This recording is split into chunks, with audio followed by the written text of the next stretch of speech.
ശരീരം വിട്ടു ക്രിസ്തൻ സന്നിധി തന്നെ എത്തിയിടും ഞാനും വേഗത്തിൽ.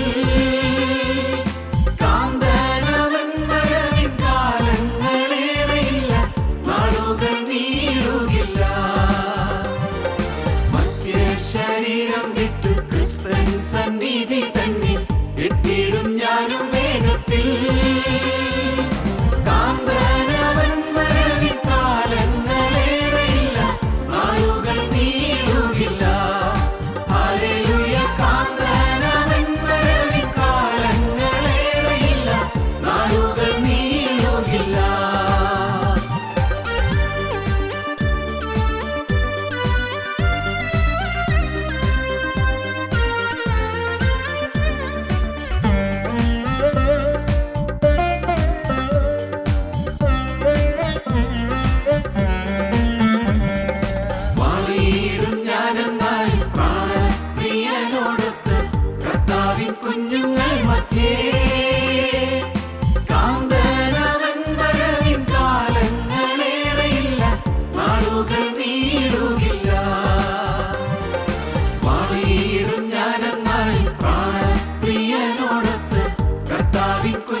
ഞങ്ങളും ക്രൂശിക്കപ്പെട്ട ക്രിസ്തുവിനെ പ്രസംഗിക്കുന്നു.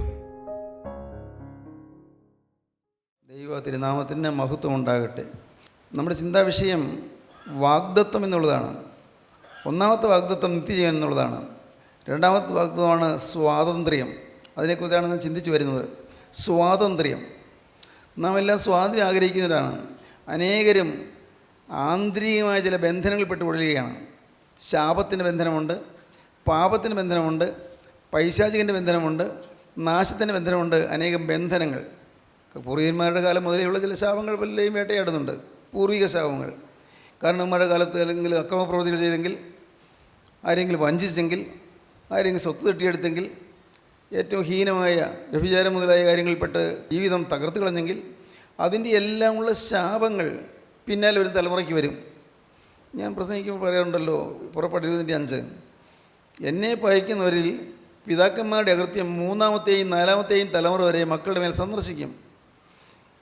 പിതാക്കന്മാരുടെ അകൃത്യം 3-ാമത്തെയും 4-ാമത്തെയും തലമുറ വരെ മക്കളുടെ മേൽ സന്ദർശിക്കും. അന്യായമായി സമ്പാദിച്ചാൽ നമുക്ക് നമ്മുടെ മക്കൾക്ക് അനുഭവിക്കാൻ കിട്ടുമെന്ന് വിചാരിക്കേണ്ട. അന്യായമായി നമ്മുടെ കയ്യിൽ എന്തെങ്കിലും ഉണ്ടായിപ്പോയാൽ, ലഭിച്ചു പോയാൽ നമ്മുടെ മക്കൾക്ക് അത് കിട്ടുകയില്ലെന്ന് വെച്ചാൽ അവർ ദുരിതം അനുഭവിക്കേണ്ടി വരും. കടുത്ത ദുരിതങ്ങൾ അനുഭവിക്കേണ്ടി വരും. അതുപോലെ നാം ചെയ്യുന്ന ചില ദുഷ്കർമ്മങ്ങൾ, ചില ഭീകരമായ ദുഷ്കൃതികൾ, അതെല്ലാം വലിയ മഹാനാശത്തിലേക്ക് നമ്മുടെ മക്കളെയും തള്ളിവിടും. ഇത് പലരും അറിയുന്നില്ല. ഈ ശാപങ്ങൾ അതെല്ലാം മാറി സ്വതന്ത്രനായി തീരുന്നൊരു ഭാഗ്യമാണ് വാസ്തവത്തിൽ ക്രിസ്തു നമുക്ക് തരുന്നത്. അതാണ് ഗലാത്യ ലേഖനം 5-ാം അധ്യായം 1-ാം വാക്യത്തിൽ നിന്ന് വായിക്കുന്നത്. ക്രിസ്തു നമുക്ക് സ്വാതന്ത്ര്യം തരികയാണ്. നമുക്ക് വേണമെങ്കിൽ ആവശ്യക്കാർക്ക് എത്ര കൊടിയ ശാപങ്ങൾക്ക് അടിമയായാണെങ്കിലും, ഇത്ര ഭീകരമായ ശാപങ്ങൾക്ക് ഉള്ള അടിമത്തത്തിൽപ്പെട്ടതാണെങ്കിലും ക്രിസ്തു ശാപമോക്ഷം തരും, ശാപം മാറ്റിത്തരും. ക്രിസ്തു പാപമോചനം തരും, പാപം മാറ്റിത്തരും. ക്രിസ്തു നാശം മാറ്റിത്തരും, നാശമുണ്ട് മാറ്റിത്തരും.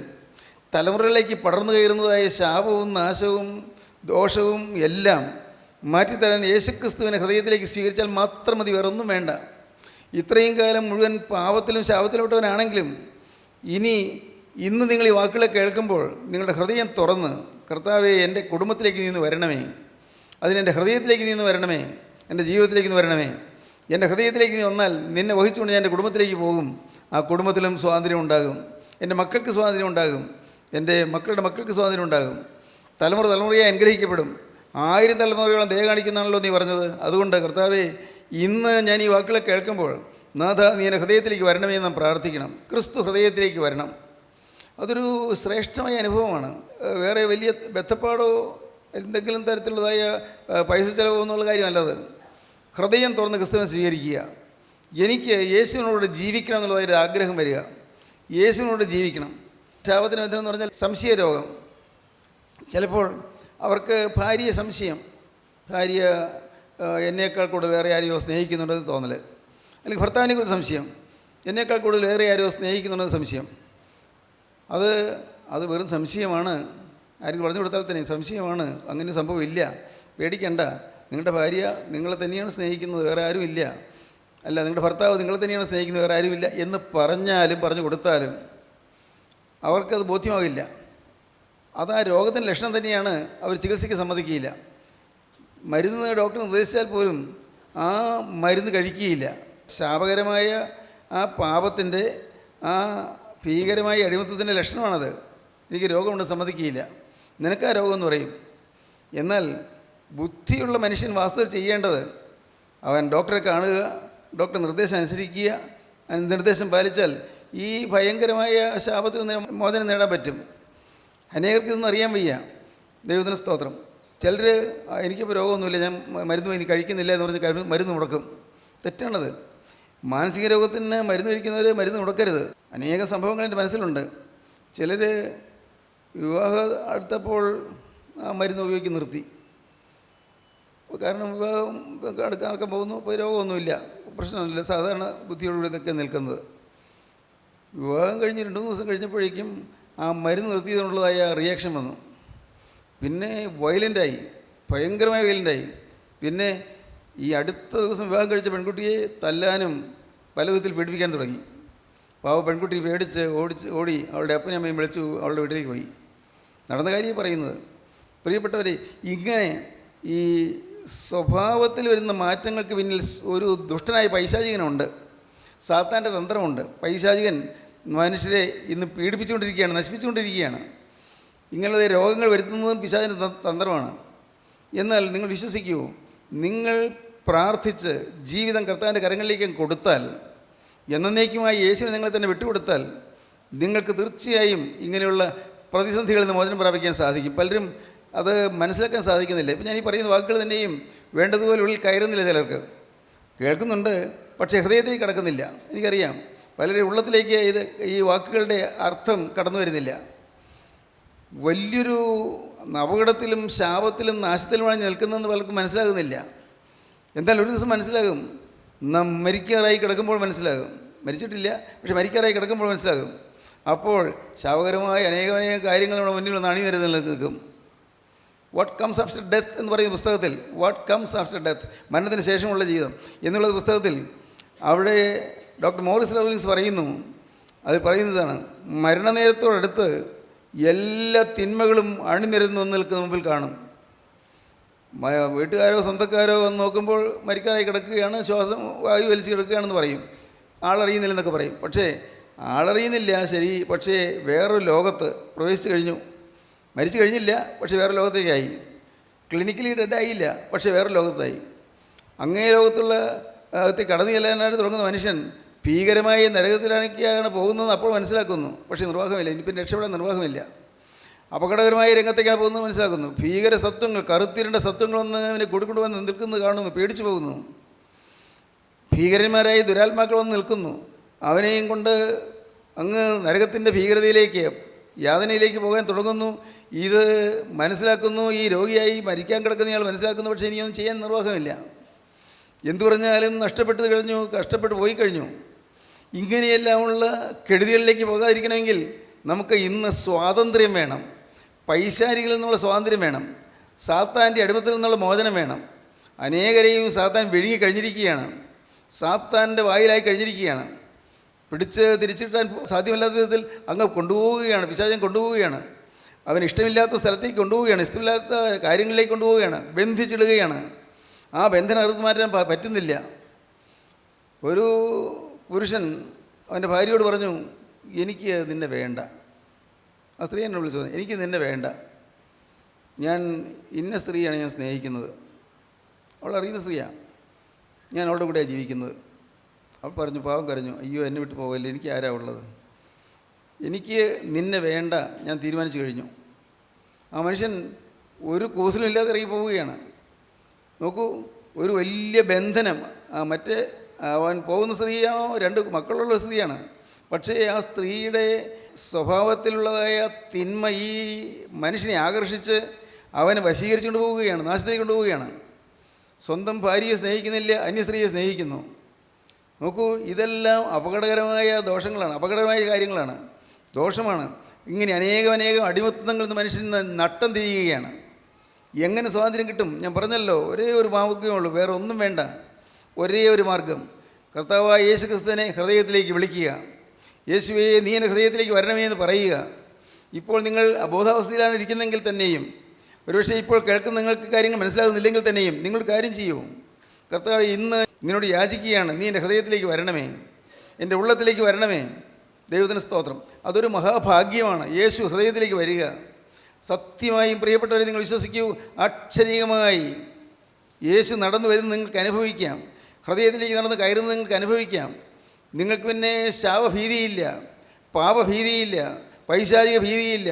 ബന്ധനങ്ങൾ മുഴുവൻ പെട്ടെന്ന് കരിഞ്ഞു പോകും, എല്ലാം കരിഞ്ഞു പോകും. തീക്കുഴിയിലെ ബാലന്മാർ ശദ്രക്ക്, മേശക്ക്, അവേദനകോ തീക്കുഴിയിലേക്ക് എറിഞ്ഞവരെ, നെബൂഖദ്നേസർ രാജാവ് വലിയൊരു ബിംബം നാട്ടിയ ബിംബം നമസ്കരിക്കാത്തവരെ തീക്കുഴിയിൽ ഇടുമെന്നാണ് പറഞ്ഞത്, അഗ്നിയിലേക്ക്. ഈ 3 ബാലന്മാർ അതിന് തയ്യാറായില്ല. അവർ രാജാവിൻ്റെ ബിംബത്തെ നമസ്കരിക്കാൻ തയ്യാറായില്ല. അവരെ രാജാവിന് കോപം ജ്വലിച്ചു, അവരെ തീയിലേക്ക് എറിയാൻ പറഞ്ഞു. 7 ഇരട്ടി തീയുടെ ശക്തി വർദ്ധിപ്പിച്ചു. വലിയൊരു തീ പോയി ഒരുക്കി വെച്ചിരിക്കുന്നു, അതിലേക്ക് എറിയാനാണ് പറഞ്ഞത്. അവരെ എറിയാൻ കൊണ്ടുപോയവർ തീജ്വാല നിമിത്തം അവർ കരിഞ്ഞുപോയി. ഇവർ തീയിലേക്ക് ചെന്നു, ആ തീയിൽ വീണു. തീർച്ചയായിട്ടും എല്ലാവരും നോക്കി നിൽക്കേ, എല്ലാവർക്കും അറിയാം അവർ ചാകാൻ പോവുകയാണ്, കത്തി കരിയും എന്നറിയാം, കഷ്ണം കഷ്ണമായി കരിക്കട്ടയായിട്ട് എടുക്കാമെന്നറിയാം. അങ്ങനെ എല്ലാവരും നോക്കി നിൽക്കുമ്പോൾ ഉണ്ട് ഈ 3 പേരല്ല 4 പേര് തീയിൽ കൂടി നടക്കുന്നു. 4 പേര്. രാജാവ് ചോദിച്ചു, തൻ്റെ സേവകരോട് ചോദിച്ചു, നമ്മൾ എത്ര പേരെയാണ് തീയിലിട്ടത്? 3 പേര്. 3 പേരെയാണോ? അതെ, 3 പേര്. അപ്പോൾ 4 പേര് നടക്കും തോന്നുന്നല്ലോ. ഉണ്ട്, 4 പേരുണ്ട്. ഒരാൾ ദൈവദൂതനെ പോലെ ഇരിക്കുന്നു, പറയുകയാണ്, ഒരാൾ ദൈവദൂതനെ പോലെ ഇരിക്കുന്നു, മാലാഖയെ പോലെ തേജസ്സേറിയ ഒരു രൂപം ഇങ്ങനെ നടക്കുന്നു അവരോടൊപ്പം. ദൈവത്തിന് സ്തോത്രം. സ്നേഹിതരെ, യാതൊരു ബാധയും നമ്മിൽ തട്ടാതെ വണ്ണം നമ്മെ പരിപാലിക്കാൻ സ്വർഗീയ സേനകളുണ്ട്. സ്വർഗീയ സേനകൾ, ജീവനുള്ള ദൈവത്തിൻ്റെ മക്കളെ പരിപാലിക്കുവാൻ സ്വർഗത്തിലെ ദൂതന്മാരുടെ വൃന്ദമുണ്ട്. അവർ നമ്മെ വലയിച്ച് നിൽക്കുകയാണ്. യഹോവയുടെ ദൂതൻ അവൻ്റെ ഭക്തന്മാരുടെ ചുറ്റും പാളയം ഇറങ്ങിയവരെ വിടുവിക്കുന്നു, നമ്മെ വിടുവിക്കുന്നു, സാത്താൻ്റെ ബാധയിൽ നിന്ന് വിടുവിക്കുന്നു, പൈശാചികൻ്റെ ബന്ധനത്തിൽ നിന്ന് വിടുവിക്കുന്നു. പ്രിയപ്പെട്ടവരെ, നമ്മുടെ ജീവിതത്തിൽ ഏതെല്ലാമാണ് ബന്ധനങ്ങൾ, അത് ഓരോന്നോരോന്നായി ഓർത്താൽ തീരുകയില്ല. കാരണം ഓർത്താൽ തീരാത്ത തര പാപങ്ങളുടെ ബന്ധനങ്ങളുണ്ട്. എന്തെല്ലാം ചിന്തകളാണ് വന്നു പോയിട്ടുള്ളത്, ഏതെല്ലാം വൈരുദ്ധ്യങ്ങളും വൈരോധങ്ങളും ശാപകരമായ വൈരാഗ്യങ്ങളും ഏറ്റവും ഹീനമായ സ്വഭാവങ്ങൾ എന്തെല്ലാമാണ് ഉണ്ടായിരുന്നത്. ഇത് ഓരോന്നോരോന്ന് ഓർത്തോർത്ത് ഏറ്റുപറയാൻ തുടങ്ങിയാൽ തീരില്ല. പക്ഷേ എന്തു ചെയ്യണം? കർത്താവേ, എന്നെ ഞാൻ മുഴുവനായി നിൻ്റെ കരങ്ങളിലേക്ക് തരുന്നു. ഈ ജീവിതം ഇനി എൻ്റേതല്ല നിൻ്റേത്. ദൈവത്തിന് സ്തോത്രം. ഞാൻ പഴയ മനുഷ്യൻ തീർന്നു, പഴയ മനുഷ്യൻ മരിച്ചു, ഞാനിതാ ഇനി നിൻ്റെയാണ്, എൻ്റെ യേശുവെ ഞാൻ നിൻ്റേതാണ് എന്നും കേൾക്കുന്നല്ലേ ഇത്. പക്ഷേ നിങ്ങൾ മനസ്സിലാക്കണം, ക്രിസ്തു യേശുവിനുള്ളവർ ജഡത്തെ അതിൻ്റെ രാഗമോഹങ്ങളോട് ക്രൂശിച്ചിരിക്കുന്നു. ക്രൂശിക്കുകയാണ്, ഈ ശരീരത്തെ ക്രൂശിക്കുകയാണ്, മോഹത്തെ ക്രൂശിക്കുകയാണ്, നമ്മുടെ ചിന്താഗതികളെ ക്രൂശിക്കുകയാണ്, നമ്മുടെ മനോഭാവങ്ങളെ ക്രൂശിക്കുകയാണ്. എല്ലാം തകർന്നു. വേണ്ട, ഇനി എനിക്ക് വേണ്ട. പാപയിമ്പം വേണ്ട, നാം പാടും. ലോകയിമ്പം വേണ്ട എന്ന് നാം പാടും. പക്ഷേ നമ്മുടെ ജീവിതത്തിൽ ഹൃദയത്തിൽ മാറുന്നില്ല. ശ്രദ്ധിക്കൂ, നിങ്ങളുടെ ജീവിതത്തിൽ പാപം ഏതെല്ലാമത്തിലാണ് നിങ്ങൾ ബന്ധിച്ചിരിക്കുന്നത്. സ്വാതന്ത്ര്യം വേണം, സ്വാതന്ത്ര്യം. ദൈവത്തിന് സ്തോത്രം. പുറപ്പാട് പുസ്തകം 5-ാം അധ്യായം 1-ാം വാക്യവും പുറപ്പാട് 8-ന്റെ 1 വായിക്കാം. സ്വാതന്ത്ര്യം. എന്തിനാണ് സ്വാതന്ത്ര്യം കിട്ടുന്നത്? വായിക്കാം. മരുഭൂമിയിൽ എനിക്ക് ഉത്സവം കഴിക്കേണ്ടതിന് എൻ്റെ ജനത്തെ വിട്ടയക്കണമെന്ന് ഇപ്രകാരം ഇസ്രായേൽ ദൈവമായ യഹോവ കൽപ്പിക്കുന്നുവെന്ന് പറഞ്ഞു. മരുഭൂമിയിൽ എനിക്ക് ഉത്സവം കഴിക്കേണ്ടതിന് എൻ്റെ ജനത്തെ വിട്ടയക്കായെന്ന് ഫറവോനോട് കൽപ്പിക്കുകയാണ്. മോശയെന്ന് പറയുകയാണ്. മരുഭൂമിയിൽ ദൈവം അരുളി ചെയ്യുന്നു, ജീവനുള്ള ദൈവം പറഞ്ഞ് ഞങ്ങളെ വിട്ടിരിക്കുകയാണ്. മരുഭൂമിയിൽ ഉത്സവം ആചരിക്കേണ്ടതിന് എൻ്റെ ജനത്തെ വിട്ടയക്കണം. പ്രിയപ്പെട്ടവരെ, ഈ മരുഭൂമിയിൽ ഉത്സവം, ഇന്ന് നമ്മുടെ ജീവിതത്തിൽ ഉത്സവം ലഭിക്കും. ക്രിസ്തു അകത്ത് വന്നാൽ സത്യ ആരാധന ലഭിക്കും. യേശു ക്രിസ്തു അകത്ത് വന്നാൽ എല്ലാ വ്യാകുലങ്ങളും ആദികളും വ്യാധികളും മാറിപ്പോകും. സത്യം. ദൈവത്തിന് സ്തോത്രം. ഇന്ന് നിങ്ങൾ ഇവിടെ ഇരുന്ന് കേൾക്കുന്നവർ മാത്രമല്ല, ലോകത്ത് നാനാഭാഗങ്ങളിൽ നിന്ന് അനേകായിരങ്ങൾ ഈ വാക്കുകളെ കണ്ടുകൊണ്ടിരിക്കുന്നു. ദൈവത്തിന് സ്തോത്രം.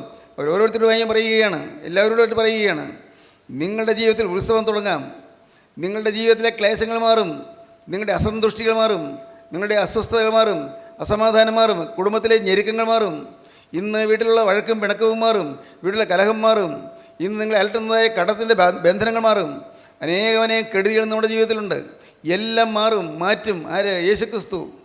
യേശുക്രിസ്തു നിങ്ങളുടെ ബന്ധനങ്ങൾ അഴിച്ചു തരും. ദൈവത്തിന് സ്തോത്രം. ബന്ധനങ്ങൾ അഴിച്ചു തരും, ചങ്ങലകൾ അഴിച്ചു തരും. ദൈവത്തിന് സ്തോത്രം. എല്ലാ കെട്ടുകളും പൊട്ടിച്ചു തരും. തീ നിങ്ങളുടെ ചുറ്റും കത്തിക്കൊണ്ടിരിക്കും, പക്ഷേ നിങ്ങൾക്കൊരു കേടും വരികയില്ല.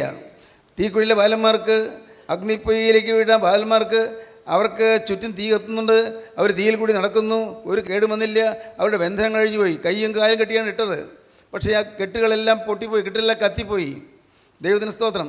പ്രിയപ്പെട്ടവരെ, സാത്താൻ ഒരുക്കുന്ന കെട്ടുകൾ പൊട്ടിപ്പോകും, എല്ലാ ബന്ധനങ്ങളും കഴിഞ്ഞു പോകും. എങ്ങനെ? നമ്മുടെ ജീവിതം ക്രിസ്തുവിന് വിധേയപ്പെടുത്തി കൊടുത്താൽ. ഇത് എങ്ങനെയാണ് വിവരിക്കേണ്ടത്? എങ്ങനെയാണ് നിങ്ങൾക്ക് പറഞ്ഞു തരേണ്ടത്? ദൈവത്തിന് സ്തോത്രം. എൻ്റെ സഹോദരങ്ങളെ, അല്പം എന്തുകൊണ്ടാണ് ഞാൻ പറയുന്നത്? അനേകരിന്ന് അറിയുന്നില്ല നാശത്തിലാണെന്ന്, അനേകരിന്ന് അറിയുന്നില്ല അടിമത്തത്തിലാണെന്ന്, അനേകരിന്ന് അറിയുന്നില്ല പാപബന്ധനത്തിലാണെന്ന്. പള്ളിയിൽ പോകുന്നു, കുർബാന കാണുന്നു, കുർബാന കൊള്ളുന്നു. ദൈവമേ, ഇതൊക്കെ ആളുകൾ എങ്ങനെയെന്ന് മനസ്സിലാക്കി കൊടുക്കണ്ടു. ഞാൻ വേദനിക്കുകയാണ്. കാരണം കർത്താവെ, കാര്യങ്ങൾക്കുള്ളിൽ അറിയും തോറും ഉള്ളിൽ വേദന വർദ്ധിക്കുന്നു. ദൈവത്തിന് സ്തോത്രം. നാം എങ്ങോട്ട് പോകുന്നു? എങ്ങോട്ടാണ് നമ്മുടെ നീക്കം? ബന്ധനത്തിൽപ്പെട്ട് ഉലയുന്നു, ശാപകരമായ ബന്ധത്തിൽപ്പെട്ട് ഉലയുന്നു. അനേകർ ബന്ധനത്തിലാണ്. കോപത്തിൽ നിന്ന് നിങ്ങൾക്ക് മോചനം കിട്ടിയിട്ടുണ്ടോ? ഒന്ന് ചിന്തിച്ച് നോക്കൂ. ബന്ധനത്തിലല്ലേ? കോപത്തിൽ നിന്ന് മോചനം കിട്ടിയിട്ടുണ്ടോ?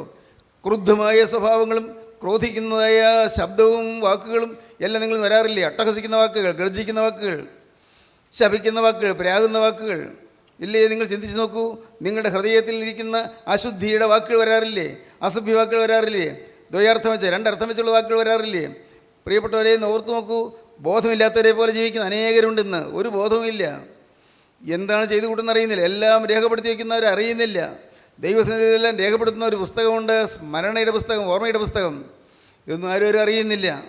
വചനത്തിലെല്ലാം ഉണ്ട്, പക്ഷേ ആരും ചിന്തിക്കുന്നില്ല. സ്നേഹിത, നിൻ്റെ ജീവിതത്തിൽ നിന്നെ ചെയ്തതായ പാപങ്ങളുടെ ബന്ധനങ്ങൾ എല്ലാം എഴുതി വച്ചിരിക്കുകയാണ്. എല്ലാ ശാപങ്ങളും എഴുതി വച്ചിരിക്കുകയാണ്. നീ വരുത്തിക്കൊട്ടി വെച്ചതായ പാപങ്ങളും ശാപങ്ങളും എല്ലാം എഴുതി വച്ചിരിക്കുകയാണ്. കുടുംബത്തിൽ നീ ദ്രോഹം ചെയ്തത് അവിടെ എഴുതി വച്ചിരിക്കുകയാണ്. മാതാപിതാക്കളെ നീ വേദനിപ്പിച്ചത് അവിടെ എഴുതി വച്ചിരിക്കുകയാണ്. മക്കളെ നീ വാത്സല്യമില്ലാതെ അവരോട് സംസാരിച്ചത് അവിടെ എഴുതി വച്ചിരിക്കുകയാണ്. ഭാര്യയെ കഠിനമായി മർദ്ദിച്ചത് അവിടെ എഴുതി വച്ചിരിക്കുകയാണ്. ഭർത്താവിനെ അനുസരിക്കാതെ കൂസലില്ലാതെ തോന്നിയാസ് നടന്നത് അവിടെ എഴുതി വച്ചിരിക്കുകയാണ്. സൊസൈറ്റിയിലെ പോലെ നടക്കുന്ന നിങ്ങളുടെ സ്വഭാവങ്ങളെല്ലാം അവിടെ എഴുതി വച്ചിരിക്കുകയാണ്. എല്ലാം ഓരോ കൂടെ എഴുതി വച്ചിരിക്കുന്നു. നിങ്ങളിതുപോലെ വിശ്വസിക്കുന്നുണ്ടോ? പ്രിയപ്പെട്ടവരെ, ദൈവസന്നിധിയിൽ ഒരു സ്മരണയുടെ പുസ്തകമുണ്ട്. ഈ പുസ്തകത്തിൽ എല്ലാം എഴുതിയിരിക്കുന്നത് ഒരു ദിവസം വായിച്ച് കേൾപ്പിക്കും. ഒരു ദിവസം നാം കടന്നു ചെല്ലുമ്പോൾ ഒരു ദിവസം ഇതെല്ലാം വായിച്ച് കേൾപ്പിക്കും. അപ്പോഴാണ് നാം പരിപ്പിലാകുന്നത്. അയ്യോ, ഇതെല്ലാം എഴുതി വെച്ചിരിക്കുന്നല്ലോ. ഓർമ്മയിലേക്ക് നോക്കുമ്പോൾ എല്ലാം ഉണ്ടല്ലോ. അയ്യോ, ഇതെല്ലാം എൻ്റെ ജീവിതത്തിലുണ്ടോ? വന്നു പോയല്ലോ. പിന്നെ കരഞ്ഞിട്ട് കാര്യമില്ല. പോകുകയും അതിനെ അറിയുന്നില്ല എന്നുള്ള ശബ്ദം കേൾക്കും. ദൈവത്തിന് സ്തോത്രം. പലരും ധരിച്ചു വെച്ചിരിക്കുന്നത് പള്ളിയിൽ പോകുന്നു, നമസ്കാരം ചൊല്ലുന്നു, നോമ്പ് നോക്കുന്നു, അല്ലെങ്കിൽ ബുധൻ വെള്ളി നോമ്പ് നോക്കുന്നു, വളരെ കൃത്യമായിട്ട് ജീവിതം നിഷ്ഠയോടെ നടക്കുന്നു, എന്നും 2 നേരവും പ്രാർത്ഥനയുണ്ട്, പിന്നെ കുമ്പസാരിക്കുന്നുണ്ട്, കുർബാന കൊള്ളുന്നുണ്ട്, മതി, വേറെ കുഴപ്പമൊന്നുമില്ലെന്ന് വിചാരിച്ച് പോകുന്നത്. നിങ്ങൾക്ക് ഞാൻ ഈ പറയുന്നത് മനസ്സിലാകുന്നുണ്ടല്ലോ, പലർക്കും മനസ്സിലാവില്ല. കുഴപ്പമുണ്ട് പ്രിയരെ, കുഴപ്പമുണ്ട്. ആന്തരികമായ ബന്ധനങ്ങൾ മാറിയിട്ടില്ല, ആന്തരികമായ ശാപബന്ധനങ്ങൾ മാറിയിട്ടില്ല, ആന്തരികമായ പാപബന്ധനങ്ങൾ മാറിയിട്ടില്ല. പഴയ മനുഷ്യൻ ഇതുവരെയും മരിച്ചിട്ടില്ല. പഴയ സ്വഭാവം, ദ ഓൾഡ് ഹ്യൂമൻ നേച്ചർ മാറിയിട്ടില്ല. പഴയ മനുഷ്യൻ്റെ പ്രകൃതം മാറിയിട്ടില്ല. ദൈവത്തിന് സ്തോത്രം, ദൈവത്തിന് വലിയ നാമമഹത്വപ്പെടട്ടെ. അപ്പോൾ നിങ്ങൾ ചോദിക്കും, സാറേ അത് ഈ മാനസാന്തരം കൊണ്ട് മാറുമോ? ഒറ്റ ദിവസം കൊണ്ട്? നെവർ. ഞാൻ പറയും, ഇല്ല, മാറില്ല. മാനസാന്തരപ്പെട്ടു, വചനം കേട്ടു, സ്വീകരിച്ചു, കർത്താവിനെ ഹൃദയത്തിൽ വരണമെന്ന് പറഞ്ഞു, കർത്താവ് വരികയും ചെയ്തു. പക്ഷേ ഈ സ്വഭാവം മാറുന്നില്ല. പ്രിയപ്പെട്ടവരെ, ഇത് നമ്മുടെ രക്തത്തിൽ അലിഞ്ഞു കിടക്കുന്ന ഒരു സ്വഭാവമാണ്. രക്തത്തിൽ അലിഞ്ഞു കിടക്കുന്നു. പൂർവികന്മാരിൽ നമുക്ക് വന്നതായ രക്തമുണ്ടല്ലോ, ആ രക്തത്തിൽ അലിഞ്ഞു കിടക്കുന്ന സ്വഭാവമാണ്. അത്യാഗ്രഹം, ദ്രവ്യാഗ്രഹം, അസൂയ, അതുപോലെ തന്നെ ഞാൻ എന്നുള്ള ഭാവം, സ്വയം മഹത്വം, സ്വയം പ്രശംസ, മനുഷ്യരെന്നെ അംഗീകരിക്കണമെന്നുള്ളതായ ആഗ്രഹം, റെക്കഗ്നീഷൻ, മനുഷ്യരുടെ അംഗീകാരത്തിനുള്ളതായ ആഗ്രഹം, എല്ലാവരും എന്നെ നല്ലതല്ലെന്ന് പറയണമെന്നുള്ളതായ ആഗ്രഹം, ആരെങ്കിലും അതിനെക്കുറിച്ച് ചീത്തയായിട്ട് എന്തെങ്കിലും പറഞ്ഞാൽ ഉടനെ നീരസം വരുന്നു. ഇതൊക്കെ നമ്മുടെ ഹൃദയത്തിൻ്റെ അടിത്തട്ടിൽ ഒതുങ്ങി കിടക്കുന്ന പാപങ്ങളാണ്. ആരും അറിയുന്നില്ല. ദൈവത്തിന് സ്തോത്രം. എന്നാൽ പ്രിയപ്പെട്ടവരെ, ഒരു ദിവസം എല്ലാം വായിച്ച് കേൾപ്പിക്കും. എല്ലാം വായിച്ച് കേൾപ്പിക്കുമ്പോൾ അമ്പരന്ന് പോകും. ദൈവത്തിന് സ്തോത്രം. ദൈവത്തിന് വലിയ നാമം മഹത്വപ്പെടട്ടെ. നാം അന്താളിച്ച് പോകും. എന്ത് ചെയ്യും? പിന്നെ തിരുത്താൻ നേരമില്ലല്ലോ, പിന്നെ സാധ്യമല്ലല്ലോ. തിരുവചനം വ്യക്തമായിട്ട് പറയുന്നു. ലൂക്കോസിന് ശേഷം 13-ാം അധ്യായത്തിൻ്റെ അവൻ ദേശം തോറും ഗ്രാമം തോറും പട്ടണം തോറും സഞ്ചരിച്ചു എന്ന് പറയുന്ന പാരഗ്രാഫ് വായിച്ചാൽ കാണാം. അവിടെ വളരെ വ്യക്തമായിട്ട് എഴുതിയിരിക്കുകയാണ്, വായിക്കാം. അവൻ പട്ടണം തോറും ഗ്രാമം തോറും സഞ്ചരിച്ചു യെരൂശലേമിലേക്ക് യാത്ര ചെയ്തു. യേശുക്രിസ്തു യെരൂശലേമിലേക്ക് യാത്ര ചെയ്തു. അപ്പോൾ ഒരുത്തൻ അവനോട്, കർത്താവെ, രക്ഷിക്കപ്പെടുന്നവർ ചുരുക്കമോ എന്ന് ചോദിച്ചതിന് അവനോട് പറഞ്ഞത്, ഇടുക്കുവാതിലൂടെ കടപ്പാൻ പോരാടുവീൻ, പലരും കടപ്പാൻ നോക്കും, കഴിയുകയില്ല താനുമെന്ന് ഞാൻ നിങ്ങളോട് പറയുന്നു. ഇതിന് സ്തോത്രം. ഇടുക്കുവാതിലൂടെ കടപ്പാൻ പോരാടണമെന്നാണ് പറഞ്ഞത്. ആ വാതിൽ കണ്ടെത്താൻ തന്നെ പ്രയാസമാണ്. മത്തായി 7-ാം അധ്യായത്തിൽ വായിക്കുമ്പോൾ കാണാം. ആ വാതിൽ കണ്ടെത്തുന്ന ചുരുക്കം വരെ വാതിൽ തന്നെ കണ്ടെത്തുന്നുള്ളൂ. അത് ഇടുക്കുവാതിലാണ്, കണ്ടെത്താൻ പ്രയാസമാണ്.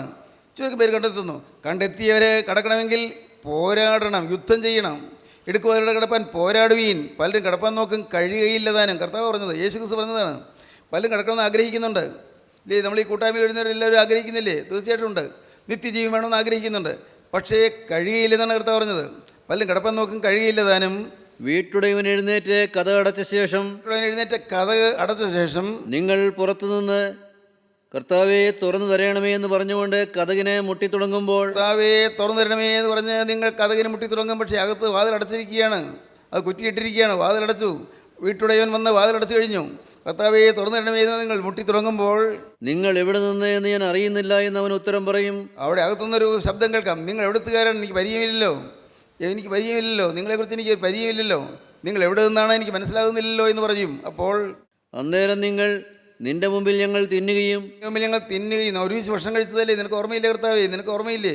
ഒരുമിച്ച് ഭക്ഷണം കഴിച്ചു, കുടിക്കുകയും നാം ഒരുമിച്ച് കുടിച്ചു, ഭക്ഷണത്തോടുകൂടെ പാനീയങ്ങളുണ്ടായിരുന്നു. ഞങ്ങളുടെ തെരുക്കളിൽ നീ പഠിപ്പിക്കുകയും ചെയ്തുവല്ലോ, തെരുക്കളിൽ വന്ന് നീ പഠിപ്പിക്കുകയും ചെയ്തുവല്ലോ എന്ന് പറഞ്ഞു തുടങ്ങും. നല്ല പരിചയമാണല്ലോ കർത്താവേ, നിന്നെ ഞങ്ങൾക്ക് നല്ല പരിചയമാണല്ലോ. ഞങ്ങളുടെ തെരുക്കളിൽ നിന്ന് നീ പറഞ്ഞതല്ലേ, പഠിപ്പിച്ചതല്ലേ, മാത്രമല്ല നിന്റെ മുമ്പിൽ ഞങ്ങൾ തിന്നുകയും കുടിക്കുകയും ചെയ്തതല്ലേ എന്ന് പറഞ്ഞു തുടങ്ങും. അവനോ, നിങ്ങൾ എവിടെ നിന്ന് എന്ന് ഞാൻ അറിയുന്നില്ല എന്ന് ഞാൻ നിങ്ങളോട് പറയുന്നു. നിങ്ങൾ എവിടെത്തുകാരെന്ന് എനിക്കൊരു പരിചയമില്ല എന്ന് ഞാൻ തീർത്ത് പറയും. നോക്കൂ, വളരെ ഗൗരവമാണ്. നിങ്ങൾ എവിടെത്തുകാരാണെന്ന് എനിക്കൊരു പരിചയവുമില്ല. നിങ്ങൾ പറയുന്നു എൻ്റെ മുമ്പിൽ നിങ്ങൾ തിന്നു കുടിച്ചു തെരുക്കളൊന്ന് പഠിപ്പിച്ചു എന്ന്. നോ, എനിക്ക് നിങ്ങളെ പരിചയമില്ല, എവിടെത്തുകാരാണെന്ന് എനിക്കൊരു പരിചയമില്ല എന്ന് പറയും. സ്തോത്രം. അനീതി പ്രവർത്തിക്കുന്ന ഏവരുമായുള്ളവരെ എന്നെ വിട്ടുപോകുവിനെന്ന് പറയും. സ്തോത്രം. ഇതാര് പറഞ്ഞതാ? യേശുക്രിസ്തു പറഞ്ഞതാണ്, വേറെ ആരല്ല പറഞ്ഞത്, യേശുക്രിസ്തു പറഞ്ഞതാണ്. അനീതി പ്രവർത്തിക്കുന്ന ഏവരുമായുള്ളവരെ എന്നെ വിട്ടുപോകുവീരെന്നവരോട് തീർത്ത് പറയും. കർത്താവ് പറയുകയാണ്, അനീതി മാറിയില്ല. എൻ്റെ സഹോദരങ്ങളെ, ഞാൻ വളരെ ആത്മാർത്ഥതയോടെ നിങ്ങളോട് അപേക്ഷിക്കട്ടെ, അനീതി എല്ലാം വിട്ടുകളയുക, തിന്മയെല്ലാം വിട്ടുകളയുക. വേണമെങ്കിൽ നിങ്ങൾക്ക് സാധിക്കും. വേണമെങ്കിൽ എന്തെല്ലാം തിന്മകളൊന്നും പോയിട്ടെങ്കിൽ എല്ലാം മാറ്റി കിട്ടും. നിങ്ങളുടെ ഹൃദയം ശുദ്ധമാക്കി കിട്ടും, ഹൃദയം വിശുദ്ധമാക്കി കിട്ടും. നിങ്ങളൊന്നും ചെയ്യണ്ട, യേശുവിന് കൊടുത്താൽ മതി. അന്ധകാരം മാറാൻ നിങ്ങൾ വെള്ളമൊഴിച്ച് പമ്പ് ചെയ്തിട്ട് കാര്യമില്ല. അല്ല, വെള്ളമൊഴിച്ച് തൂത്ത് കളഞ്ഞാൽ പോവില്ല, അന്ധകാരം പോവില്ല. അന്ധകാരം പോകാൻ നിങ്ങൾ കുറേയേറെ വെള്ളം പമ്പ് ചെയ്താലും ഫലമില്ല. എന്തെല്ലാം ചെയ്താലും അന്ധകാരം മാറില്ല. അന്ധകാരം മാറണമെങ്കിൽ വെളിച്ചം വരണം. വെളിച്ചമായി ക്രിസ്തുവിൻ്റെ ഹൃദയത്തിലേക്ക് വരണം. ഇന്ന് ഈ വാക്കുകളെ കേട്ടുകൊണ്ടിരിക്കുമ്പോൾ നിങ്ങൾ കർത്താവോട് പറയണം, കർത്താവേ, വെളിച്ചമായ യേശുവേ എൻ്റെ ഹൃദയത്തിലേക്ക് വരണമേ. അന്ധകാരാവൃതമായ എൻ്റെ ഹൃദയത്തിലേക്ക് യേശുവേ നീ കടന്നു വരണമേ. എൻ്റെ ഹൃദയത്തിൽ നീ പ്രവേശിക്കണമേ. എൻ്റെ ഹൃദയത്തിൽ നീ ഇരിപ്പുറപ്പിക്കണമേ. എൻ്റെ ഹൃദയത്തിൽ നീ വാസം ചെയ്യണമേ. നാഥ, നിൻ്റെ വിശുദ്ധമായ കുടിയിരിപ്പ് ഭവനമാക്കി നീ മാറ്റണമേ. ശുദ്ധമുള്ള റൂഹ്, ശുദ്ധമുള്ള നിൻ്റെ കുടിയിരിപ്പിൻ്റെ ഭവനങ്ങളാക്കി ഞങ്ങൾ നീ ചമയ്ക്കണമേ. ദൈവത്തിന് സ്തോത്രം. ഹൃദയം തുറന്നു കൊടുക്കണം. ദൈവത്തിന് സ്തോത്രം. പ്രിയപ്പെട്ടവരെ, അങ്ങനെ ഹൃദയം തുറന്നു കൊടുത്താൽ അനേകർ ഇവിടെ ഇരിപ്പുണ്ട്, എനിക്കറിയാം, അനേകർ. പക്ഷേ ആ രക്തത്തിൽ നിന്ന് പാപം മാറിയിട്ടില്ല, പാപപ്രവണത മാറിയിട്ടില്ല, പാപ സ്വഭാവം മാറിയിട്ടില്ല. അതുകൊണ്ടാണ് പിന്നെയും സ്വാർത്ഥത വരുന്നത്. അതുകൊണ്ടാണ് പിന്നെയും സ്ഥാനമോഹം വരുന്നത്. അതുകൊണ്ടാണ് പിന്നെയും അരിശം വരുന്നത്. അതുകൊണ്ട് ചില ഈ മുഷിച്ചിൽ വരുന്നത്, പിന്നെയും ചിലപ്പോൾ ഇഷ്ടക്കേടുകൾ വരുന്നത്. കാരണം രക്തത്തിൽ അതെല്ലാം ഉണ്ട്. പാവം വന്ന പാവം ക്ഷമിച്ചു തന്നു, പക്ഷേ ലംഘനം ക്ഷമിച്ച് കിട്ടിയെങ്കിലും പാവം മറച്ചു തന്നിട്ടേ ഉള്ളൂ. രക്തത്തിൽ നിന്നും പാവപ്രവണതയുണ്ട്. അതാണ് നമ്മുടെ പലരുടെയും അവസ്ഥ. ദൈവത്തിന് സ്തോത്രം. ഞാൻ പലപ്പോഴും പറയാറുള്ളവരെന്നും പറയട്ടെ, ഞാനും അത് തന്നെയാണ് പ്രാർത്ഥിക്കുന്നത്. കർത്താവേ, മാനസാന്തരം കിട്ടി, ഇനി തന്ന ദാനമാണ്. വീണ്ടും ജന്മം കിട്ടി, ഇനി തന്ന ദാനമാണ്. പാവങ്ങളൊന്നും വരാതെ കർത്താവ് നീ കാക്കുന്നുണ്ട്, അതും നീ തന്ന ദാനമാണ്.